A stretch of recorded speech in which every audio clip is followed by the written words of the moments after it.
Hey guys, I'm glad you could tune in to my opinion. Today I'm going to talk to you a little bit about the Aaron Hernandez trial. Aaron Hernandez was found dead in his cell this morning about 4 a.m. They said he committed suicide. For the people who are not familiar with Aaron Hernandez, he was a football player for the New England Patriots. He also kind of got tied up in a few murders. He's been in jail for the past 2 years trying to fight two separate charges. The first trial was about murder, and he was found guilty, sentenced to a 1 year, sentenced to a life term in prison for that charge. He's now has been currently fighting off another double homicide, which he was found not guilty as of Friday. This morning they found him in his cell, said he committed suicide. I've seen a lot of posts on social media about how he was a convicted killer, he couldn't do the time, so he finally decided to take his life.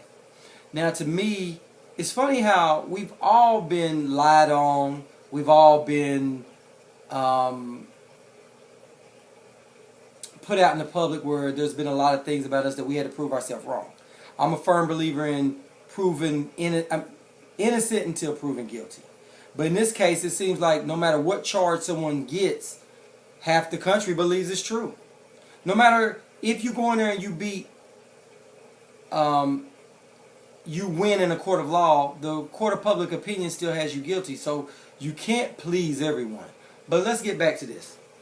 You mean to tell me that Aaron Hernandez, who's 27 years old, gets a murder charge, sentenced to life in prison, serves 2 years in jail, and fighting another case, which is a double homicide.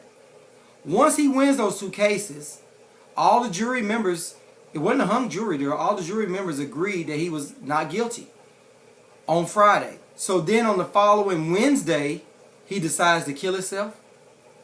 Now, I know you guys are going to say it's a conspiracy theorist, but come on, man.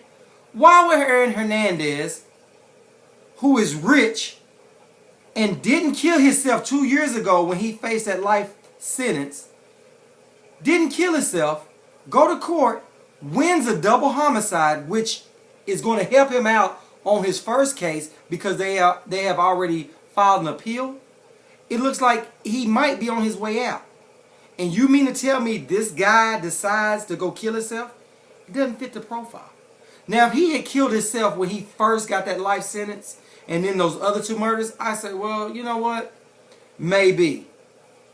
But there's no way that you're going to fight it for 2 years, spend millions of dollars on a lawyer, and the lawyer tells you, hey, don't worry about it, I'm going to get you off the double murder. The jury finds you not guilty. 12 people agreed that you're not guilty, and it's going to help your first case that you already have an appeal for. But he kills himself? Oh, man, get out of here. That's just like saying Sandra Bland killed herself over a weed charge over the weekend. Come on, man.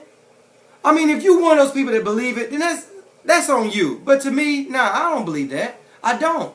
And then another thing that I thought about that really proves his innocence to me is when you have a lawyer has a confidentiality rule, meaning whatever you tell your lawyer can't tell. Now, the lawyer doesn't care if you're guilty or innocent.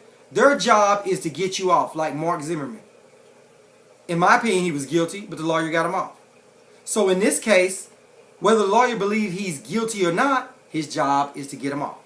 So the lawyer actually gets him off. Aaron Hernandez dies. The lawyer is saying that he thinks it's some foul play involved, and he's going to fight to figure out what's going on. Now, he got Aaron Hernandez off a double murder. He earned his check. He got his win. So now, Aaron is dead. So it really doesn't matter. But this lawyer is going to take it upon himself to still fight for Aaron Hernandez to prove that he didn't commit suicide. Now, does that seem like a person who has a client that's guilty? I mean, because he could have told the lawyer would know. The lawyer knows all the evidence and all of that. Most lawyers would say, you know what? He was scum anyway. He killed those people. I got him off, but he got what he deserved and would back off. Because, hey, justice has been served. But this lawyer feels to himself, my client is dead. I don't think he killed himself, and I'm going to fight to keep proving that because there's something else going on. I mean, that's just my opinion. But I'm glad you guys tuned in. Please subscribe. Give me your opinion. And until next time, have a good one.